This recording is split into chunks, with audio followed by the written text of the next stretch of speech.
একাকিত্বের সাথে যুদ্ধ করবেন কেমন করে, একাকিত্ব লাইফটাকে এনজয় করবেন কেমন করে। যখন আপনি খুবই একা, মনে হচ্ছে কেউ নেই লাইফে, আমি খুবই একা হয়ে গেছি, ওই মুহূর্তটাকে আপনি সাফার করে সামনে এগিয়ে যাবেন কেমন করে। ফার্স্ট অফ অল একটা কথা অলওয়েজ মাথায় রাখবেন, লা তাহজান ইন্নাল্লাহা মা'ানা। হতাশ হয়েও না, নিরাশ হয়েও না, আমাদের সঙ্গী কেউ না হোক, আমাদের সঙ্গী আল্লাহ তাআলা আছেন। আর এক আয়াতে আল্লাহ তাআলা বলছেন, ওয়া হুয়া মা'াকুম আইনামা কুনতুম। বান্দা তুই যেখানে থাকিস না কেন, যে অবস্থায় থাকিস না কেন, যেমনই থাকিস না কেন, এটা মাথায় রাখিস, ওয়া হুয়া মা'াকুম আইনামা কুনতুম, wherever you are I am with you, I will be there for you। বান্দা তুই যেখানে থাকিস না কেন, আমি আল্লাহ তোর সাথে আছি, ছিলাম এবং আজীবন থাকবো। দিস ইজ দ্য মোটিভেশন, যে আল্লাহ আমার সাথে আছে, আল্লাহ আমার সঙ্গে ছিল, আল্লাহ আমার সঙ্গে থাকবে।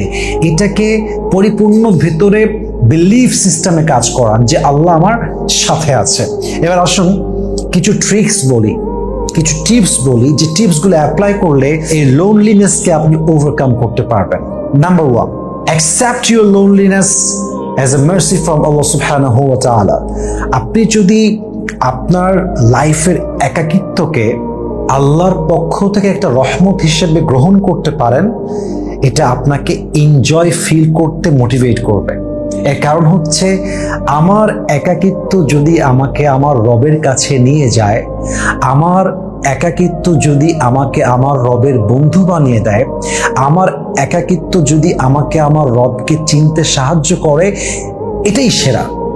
আমি একাই থাকবো, আমি আমার রবকে চাই, আমি আমার রবের কাছের বন্ধু হতে চাই, আমি রবের কাছে যেতে চাই, আমি আমার রবের সবচেয়ে ঘনিষ্ঠ বান্দা হতে চাই। এবং আমার একটা বক্তব্য আমি বলেছিলাম যে হাদিসে এসেছে, আপনার জীবনের কষ্ট, দুঃখ, আপনার লোনলিনেস, আপনার একাকিত্ব যদি আপনাকে আপনার রবের কাছে এক ধাপও সামনে নিয়ে যায়, এটা আপনার জীবনে আল্লাহর পক্ষ থেকে আসা সবচেয়ে বড় মার্সি, সবচেয়ে বড় রহমত, সবচেয়ে বড় ব্লেসিং, সবচেয়ে বড় বাউন্টিস। সুবহানাল্লাহ। So accept your loneliness as a mercy from your Lord. আল্লাহর পক্ষ থেকে আসা বড় একটা রহমত হচ্ছে একাকিত্ব। এটাই এমন একটা সময় যে একাকিত্বে মানুষকে চিনতে পারে, মানুষ বুঝতে পারে যে আসলে আমার আপন কে, মানুষ বুঝতে পারে আসলে আমার আপন বলতে একমাত্র আল্লাহ আছেন, আর কেউ নেই। একাকিত্ব এটা এমন একটা ফিলিংস যেটা আপনাকে নতুন করে বাঁচতে শেখায়, নতুন করে সাহস যোগায়, নতুন করে জীবনকে কেমন করে এনজয় করতে হয়, নতুন করে জীবনকে একা করে কেমন করে বাঁচতে হয়, এই লোনলিনেস আপনাকে শেখাবে। So accept it as a mercy from your Lord. এই একাকিত্বকে আল্লাহর পক্ষ থেকে একটা রহমত হিসেবে গ্রহণ করবেন। ভাববেন যে একা থাকা ভালো কোনো বেঈমানের সঙ্গে থাকার চাইতে, একা থাকা অনেক ভালো কোনো বিশ্বাসঘাতকের সঙ্গে জীবন কাটানোর চাইতে, একা থাকা অনেক ভালো কোনো মিথ্যাবাদী প্রতারকের সঙ্গে থাকার চাইতে। এবং আমি আমার কোনো একটা লেকচারে বলেছিলাম যে মানুষ না আসলে একা থাকতে চায় না। এই পৃথিবীতে nobody wants to survive alone. এই পৃথিবীতে আসলে একা কেউ বাঁচতে চায় না, সবাই লাইফ পার্টনার চায়, সবাই কেউ ট্রাস্টেড কাউকে চায়, সবাই একজন ভালোবাসার মানুষকে চায়।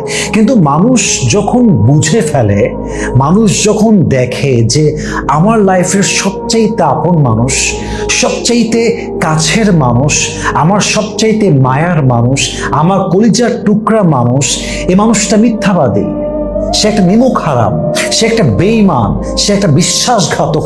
মানুষ যখন এটা বুঝে ফেলে, তখন মানুষ আসলে এটা ডিসাইড করতে বাধ্য হয় যে বেঈমানের সঙ্গে থাকার চাইতে একা থাকা হাজার গুণ ভালো, একা বাঁচা হাজার গুণ ভালো। মানুষ আসলে একা থাকতে চায় না, মানুষ একা থাকতে বাধ্য হয়।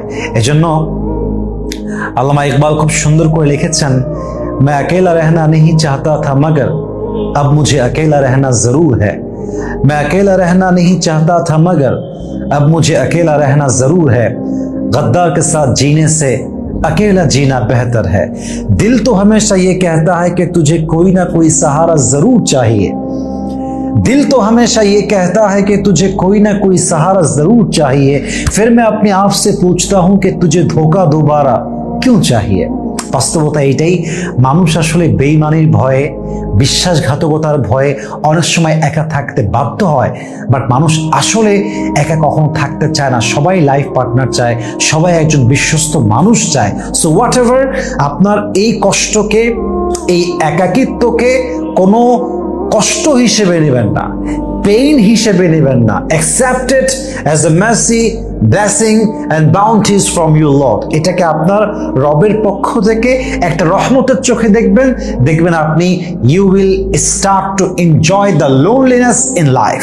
আপনি আপনার জীবনের এই একাকিত্বের মুহূর্তকে এনজয় করতে শুরু করবেন ইনশাআল্লাহ তাআলা। Number 1। Number 2, it's really important for you. মাথায় রাখবেন, এই যে আপনার মুহূর্তটা যখন আপনি একা, nobody is there for you, কেউ আপনার পাশে নেই, কেউ আপনার বন্ধু নয়, কেউ আপনার ওয়াইফ নয়, আপনি একজন মেয়ে, আপনার কোনো হাজবেন্ড নেই, কেউ নেই দুনিয়াতে, আসলে থেকেও নেই। আপন মানুষ থাকলেই হয় না, আপন মানুষ বোঝার মতো হতে হয়।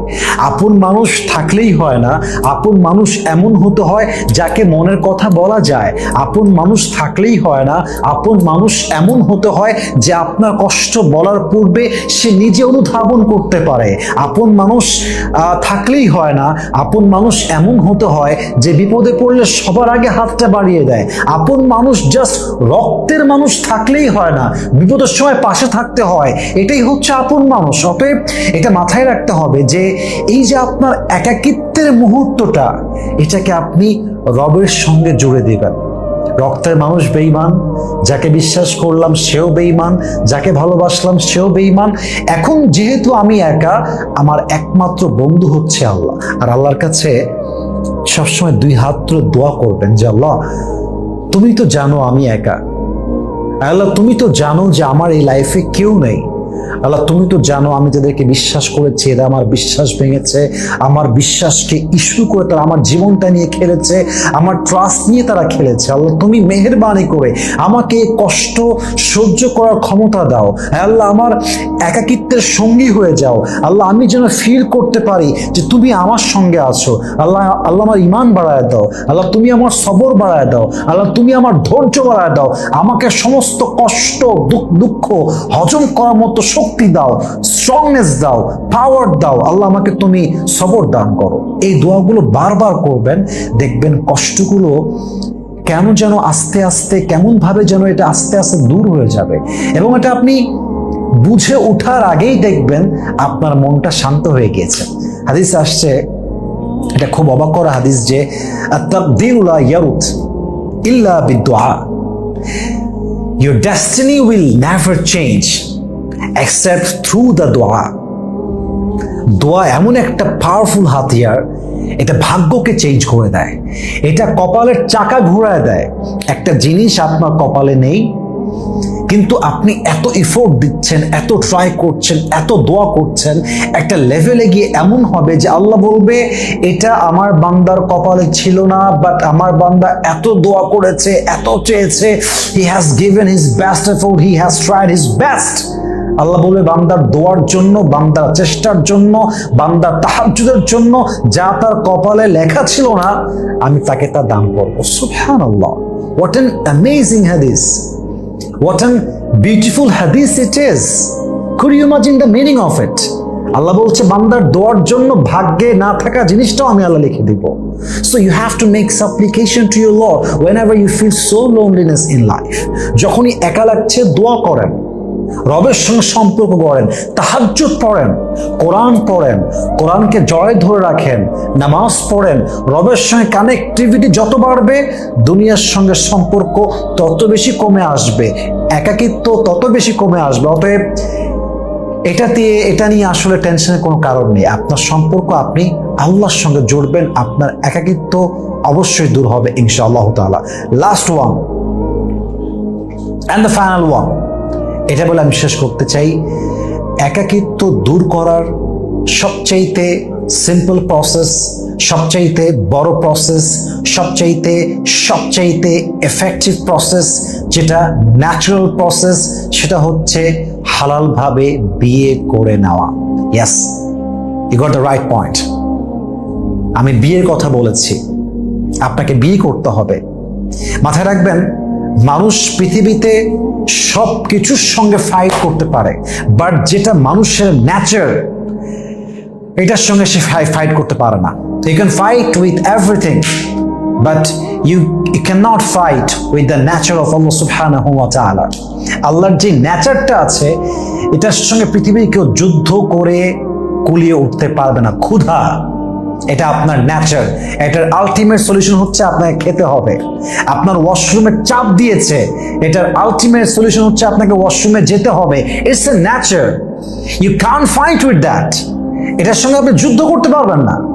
একাকিত্ব এটা মানুষের ন্যাচার, এটা দূর করার সবচেয়ে বেস্ট সলিউশন হচ্ছে to have someone special in your life, and that is your life partner. আপনার বউ লাগবে, একজন মেয়ে হিসেবে আপনার স্বামী লাগবে। That is the ultimate solution. আপনাকে মানুষ বলবে যে সংসার করলে জ্বালা, একার জীবনটাই সুন্দর, একা জীবনের প্যারা নাই, কোনো বেইমানির আশঙ্কা নাই, এই নাই সেই নাই, সংসার করতে হবে না, একাই থাক, খুব ভালো লাগবে। কিন্তু আপনার যৌবন নষ্ট হচ্ছে, এটা আপনাকে কেউ বোঝাচ্ছে না কেন? আপনি যে জেনা করছেন এটা আপনি ফিল করেন না কেন? আপনি যে পর্নোগ্রাফি দেখছেন রাতে আধারে এটা আপনি ফিল করেন না কেন? আপনি যে বাজে চোখে মেয়েকে দেখছেন বিয়ে না করার জন্য, why don't you think about it? Why? So আপনাকে বুঝতে হবে বিয়েটা হচ্ছে একাকিত্ব দূর করার সবচেয়ে মূল প্রসেস, ন্যাচারাল প্রসেস। আপনি ভাবেন তো, think about the last Messenger Muhammad সাল্লাল্লাহু আলাইহি ওয়াসাল্লাম। তার জীবনেও জীবন সঙ্গিনী ছিলেন।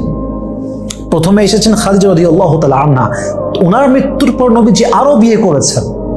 ইট is a message for whole উম্মাহ, for the entire world, that if you want to overcome the loneliness, the first thing you have to do is you just have to get married.